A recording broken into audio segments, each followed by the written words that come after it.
오늘도 살아 역사하신 하나님이 우리 가운데 함께 하심을 믿습니다.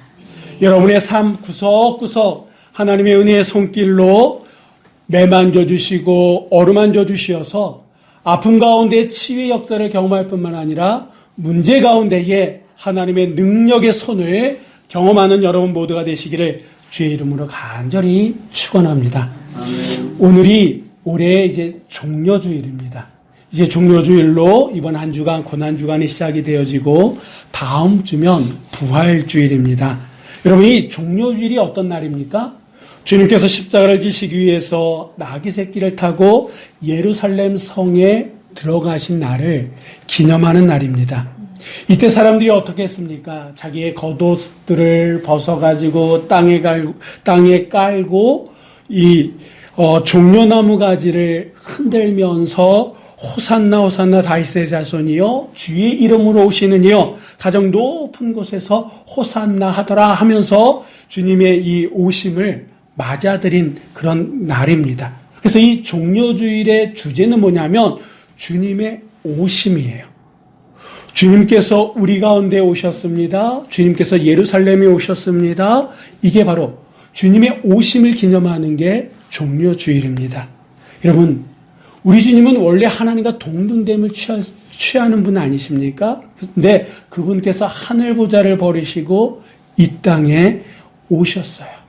뿐만 아니라 지금은 인생의 여러 가지 힘듦과 어려움 가운데 있는 자들을 찾아오시는 분이십니다.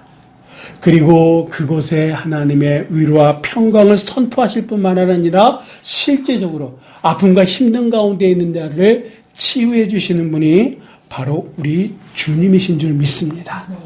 이 첫 번째 종려주일, 그 2000년 전에 첫 번째 종려주일 때는 그 당시 사람들이 주님께서 예루살렘 성에 오시는 것을 아까도 말씀드렸던 것처럼 자기들의 겉옷을 땅에 깔고 종려나무 가지를 흔들면서 환영했습니다. 그렇다 그러면 2024년 오늘의 이 종려주일은 우리가 어떤 모습으로 주님의 오심을 환영해야 되느냐라고 하는 게 우리가 안고 있는 현실적인 문제다라고 하는 거예요. 여러분, 2000년 전에는 사람들이 자기의 겉옷을 깔고 그 주님 그 앞에서 종려나무를 흔들었다 그러면 지금 2024년 종려주일 오늘 우리는 어떻게 주님의 오심을 맞아들일 수 있느냐? 여러분, 이 주님의 오심을 맞기 위해서는 우리가 이 종려주일의 의미가 무엇인지를 한번 다시 깨달아야 된다라고 하는 거예요.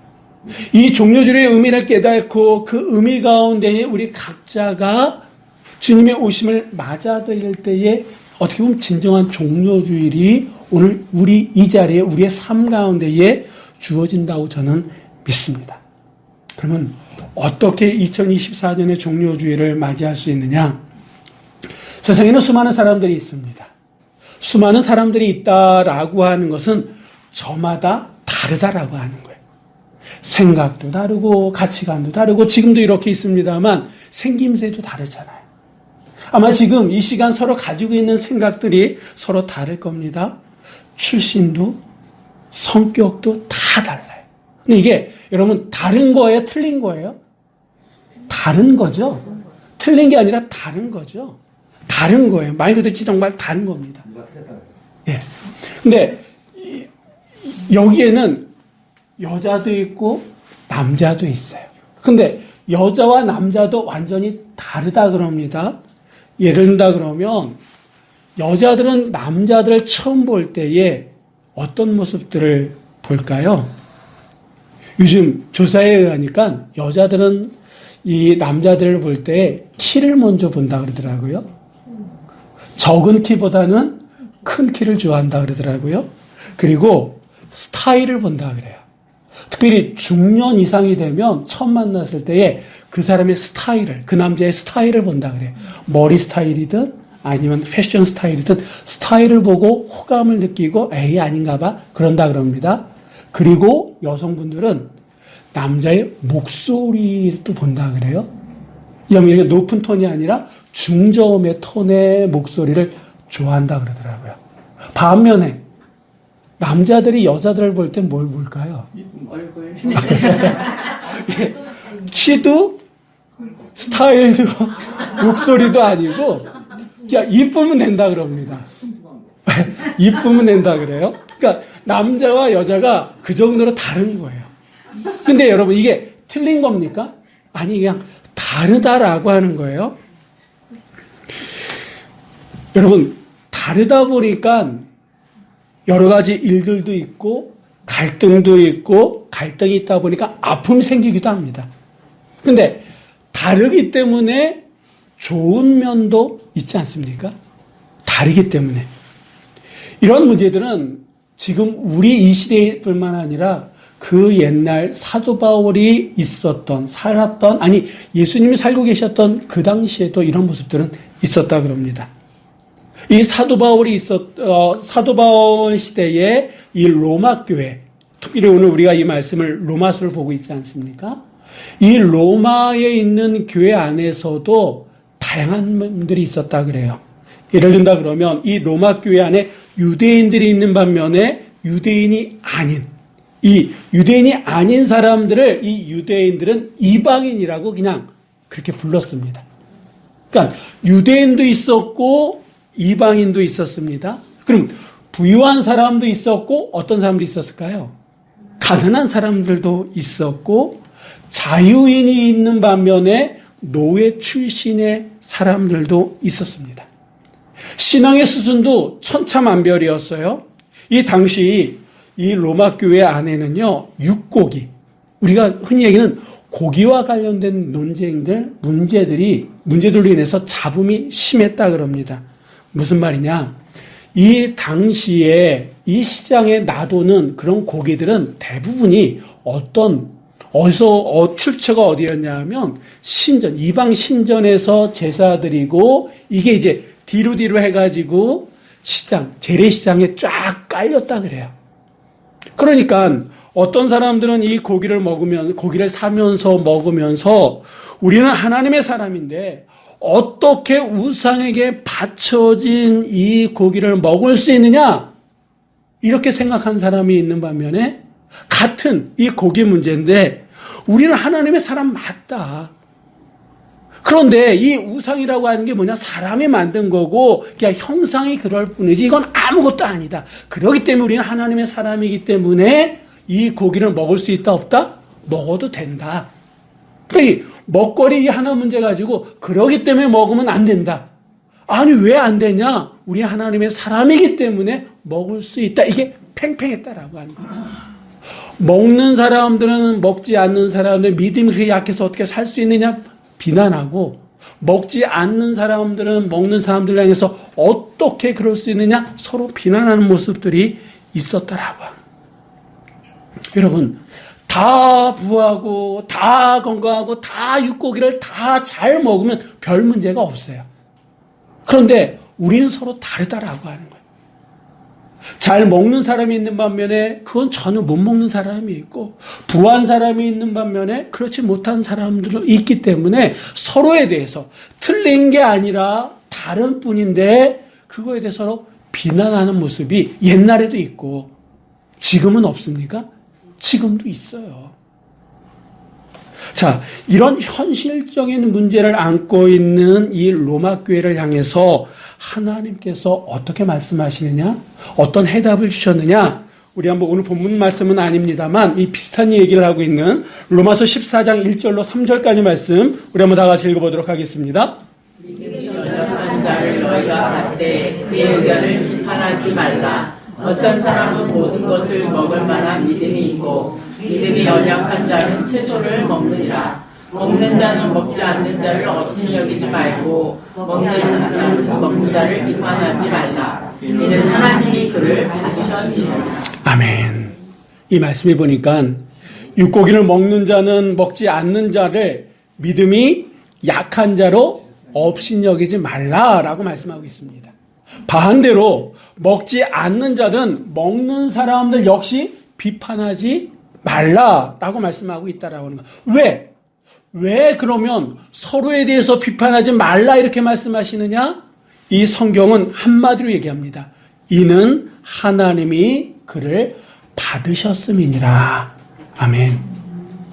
여러분, 이 우상 따위에는 조금 더 개의치 않을 정도로 믿음이 확실한 사람도 하나님이 받으신 거예요. 고기를 못 먹고 채식을 먹는 믿음이 약한 사람들 역시도 하나님께서 받으셨다라고 하는 거예요. 그렇기 때문에 서로에 대해서 비난하지 말라라고 하는 거예요. 그건 틀린 게 아니라 다를 뿐이지 다른 거에 대해서 비난해서는 안 된다라고 말씀하고 있습니다. 만약에 하나님께서 사람들 우리들을 받으시지 않았다 그러면 우리는 이미 끝난 인생들이에요. 아담과 하와가 범죄한 이후에 이제 에덴 동산에서 쫓겨나지 않습니까? 그때 하나님과 우리 사이는 이미 멀어졌다라고 하는 거예요. 그 사이에 수많은 여러 가지 방법으로 하나님 앞에 나아가려고 했지만 그 길은 다 이미 차단되어져서 하나님 앞에 갈 수가 없었다라고 하는 거예요. 그 일이 계속 진행되어졌다 그러면 우리는 우리의 마지막은 어디냐? 결국 지옥의 아랫목이었을 거다라고 하는 거예요.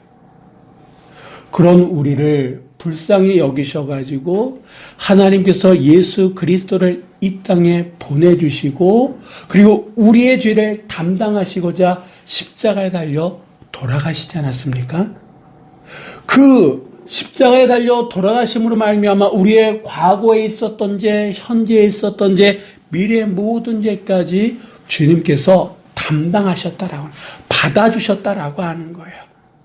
그래서 우리가 하나님 앞에 나아갈 수 있는 거고 오늘 이 자리에서 구원받은 자로서 하나님 앞에 예배드리고 있는 거 아니겠습니까? 그러니까 예수님의 사역의 핵심은 뭐냐?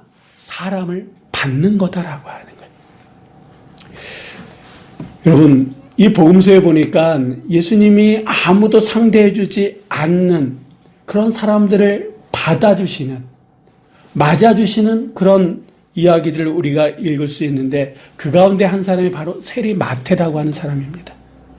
당시 이 세리라고 하는 직업은요, 돈은 많이 버는 직업이었어요.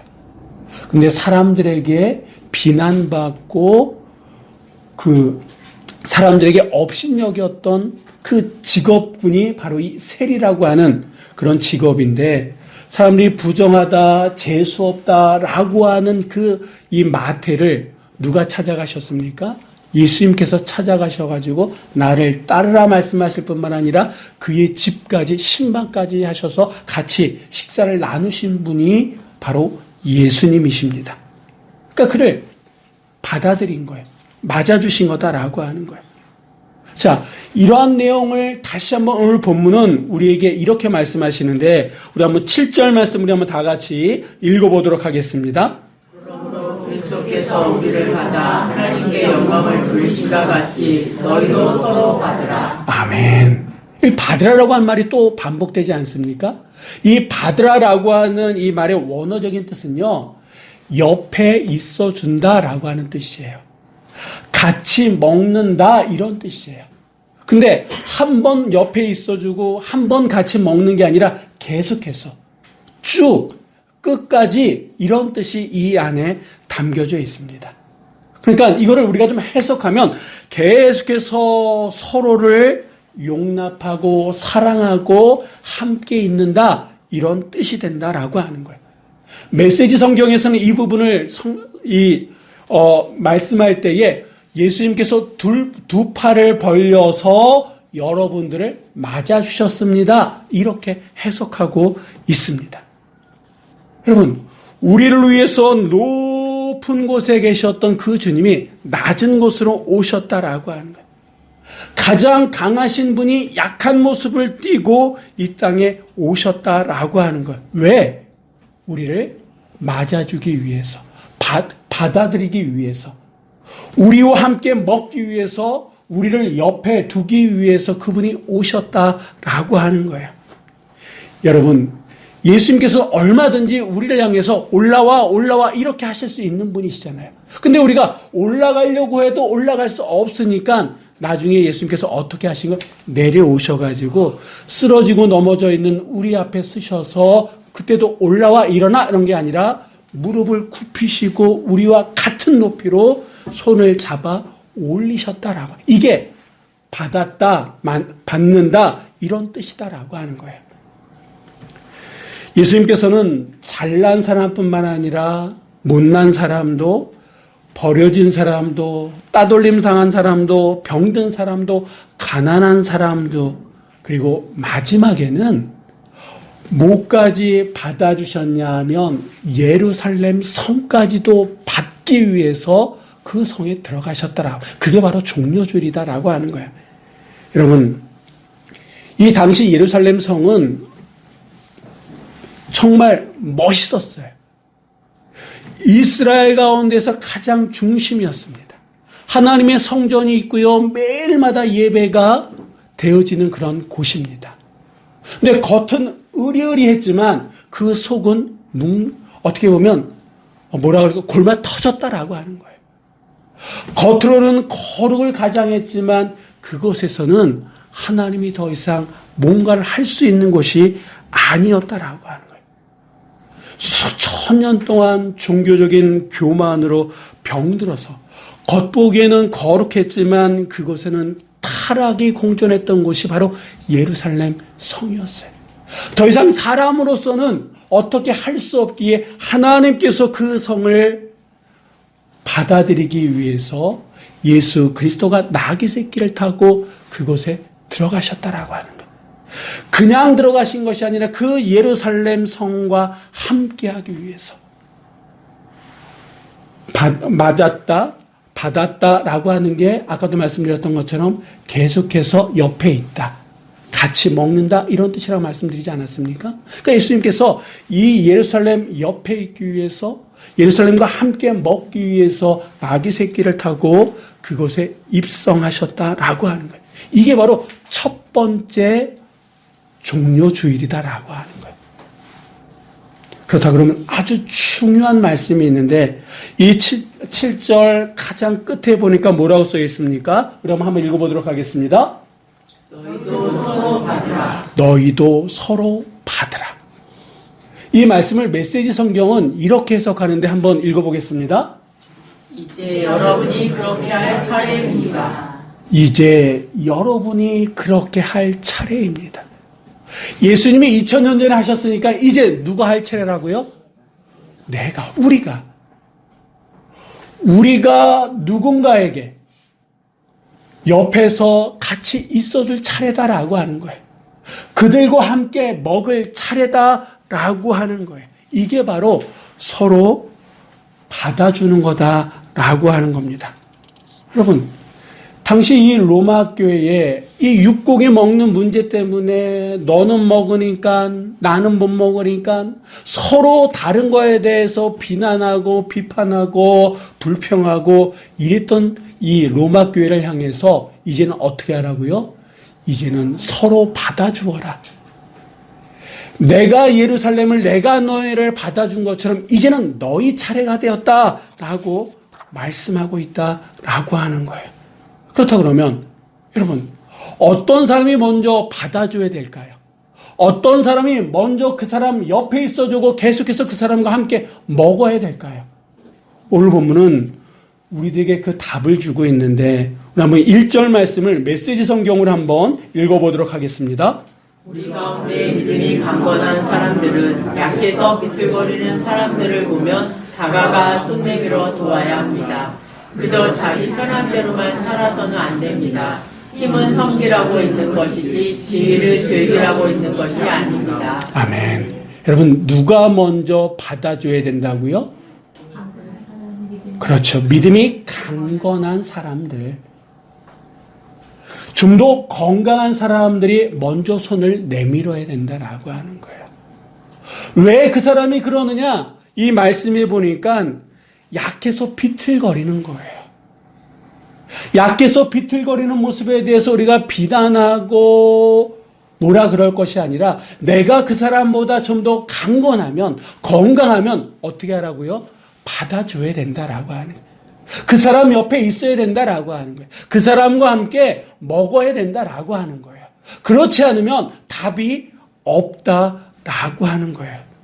여러분 몸이 약해서 믿음이 약해서 비틀거리고 어찌할 바 몰라 하는데 그 사람을 향해서 비난하고 비판하고 불평한다고 달라지는 게 없더라. 오히려 그러기보다는 옆에 내가 함께 있어주는 것.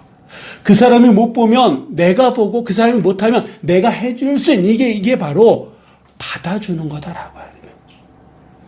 2000년 전에 왜 주님께서 예루살렘 성에 들어가실 수밖에 없었느냐? 그것을 받아야 되기 때문에. 이미 그곳은 약해서 비틀거리는 곳이다라고 하는 거예요. 이 예루살렘보다 더 강하셨던 주님이기 때문에 그곳에 함께하기 위해서 주님께서 들어가셨다라고 하는 겁니다. 여러분, 주님 보시기에 이 예루살렘 성은 화를 낼 수밖에 없는 곳이어서 그곳에서 화를 내셨잖아요. 막 뒤집고 막 화를 내셨잖아요.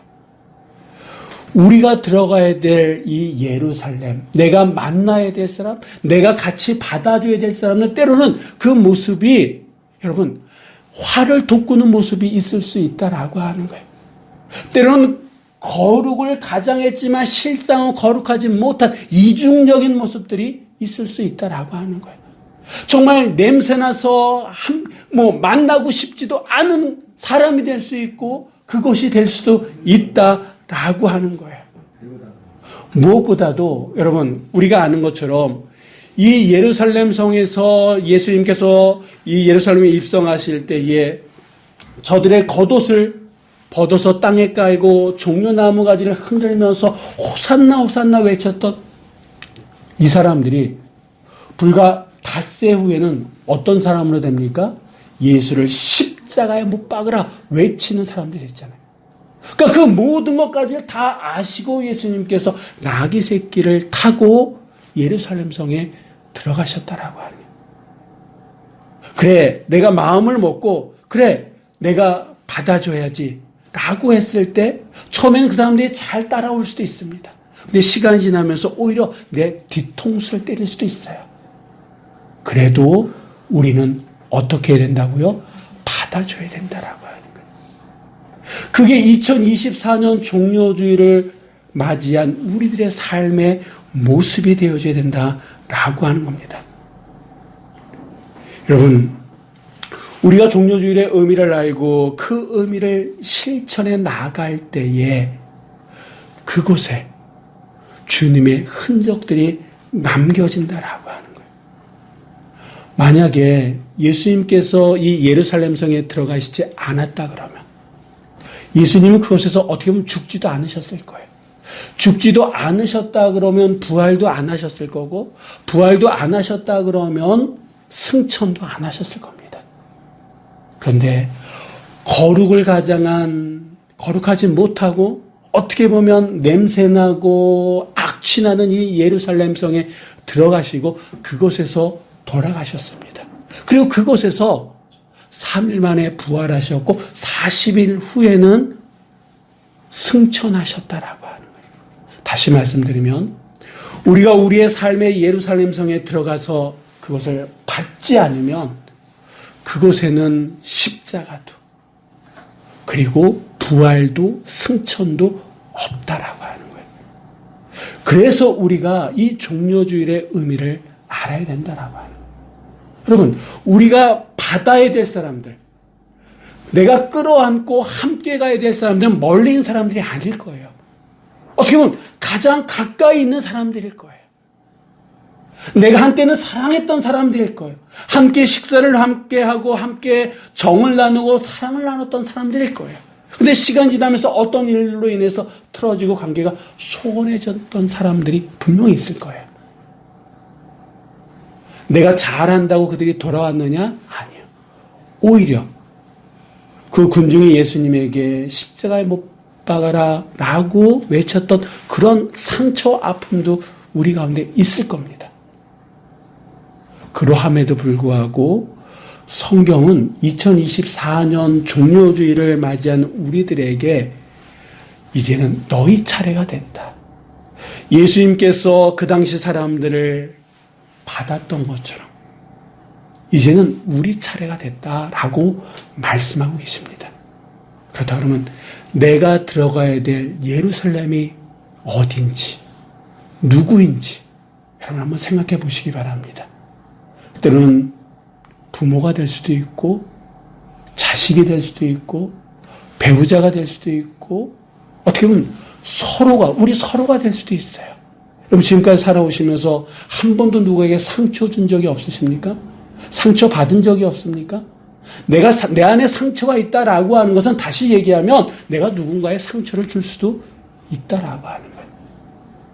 근데 무엇보다도 그 일이 있음에도 불구하고 지금 우리가 해야 될 것은 서로 받아주는 거다라고 하는 거예요.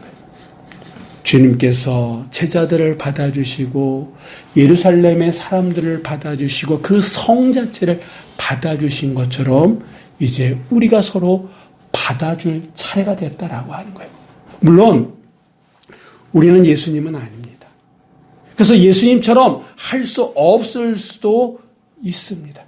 그렇기 때문에 지금 우리에게 또한 필요한 것이 무엇이냐? 우리 한번 빌립보서 4장 13절의 말씀 우리 한번 다 같이 읽어보도록 하겠습니다.